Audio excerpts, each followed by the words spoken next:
এক ব্যক্তি এত পাপ করেছে যে শেষে মৃত্যুর সময় সে সন্তানদেরকে ডাকছে, ডেকে বলছে যে আমি যখন মারা যাব আমার লাশটাকে তোমরা কবর দিও না, যদি আল্লাহ পাক আমাকে ধরতে পারেন তাহলে খবর আছে আমার।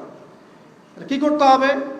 সে বলছে যে আমার দেহটাকে তোমরা পুড়িয়ে ফেলবে এবং পুড়িয়ে ফেলার পরে ছাইগুলোকে একত্রিত করবা, করে অর্ধেক ছাই সমুদ্রে ভাসিয়ে দিবা, অর্ধেক ছাই বাতাসে উড়িয়ে দিবা।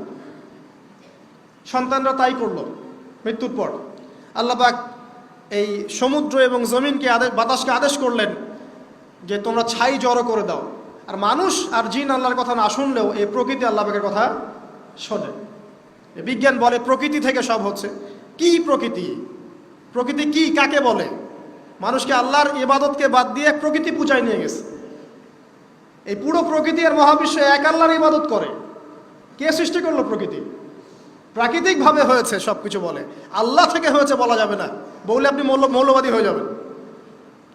আল্লাহ শব্দ ইউজ করলে আপনি মৌলবাদী হয়ে যাবেন।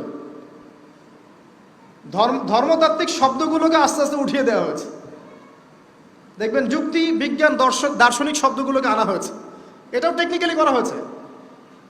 কোনো সেকুলার মিডিয়াতে আপনি দেখবেন না ইনশাআল্লাহ বলছেন।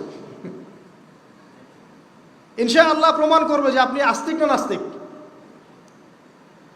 তো প্রকৃতিকে আল্লাহ পাক আদেশ করলেন, এই সমুদ্র ছাই জড়ো করো, এই বাতাস ছাই জড়ো করো। তারা ছাই জড়ো করে দিল। এই ব্যক্তিকে বলা হচ্ছে তুমি জীবিত করে আল্লাহ পাক বলছেন তুমি যে এই কাজটা করেছিলে, লিমা ফাআলতা হাদা, তুমি এই কাজটা কেন করেছো? তখন এই ব্যক্তি উত্তর দিচ্ছে, মিন খাশিয়াতিকা ইয়া রাব্বি ওয়া আনতা আ'লাম। হে আল্লাহ, আমি আমার বুঝে যা এসেছে আপনার ভয়েই আমি এই কাজটা করেছি, আর আপনি খুব ভালো করেই জানেন যে আমি আপনার ভয়ে করেছি নাকি অন্য কোনো কারণে করেছি। মানে আপনি আমার মনের কথা জানেন। আল্লাহ পাক তাকে মাফ করে দিলেন।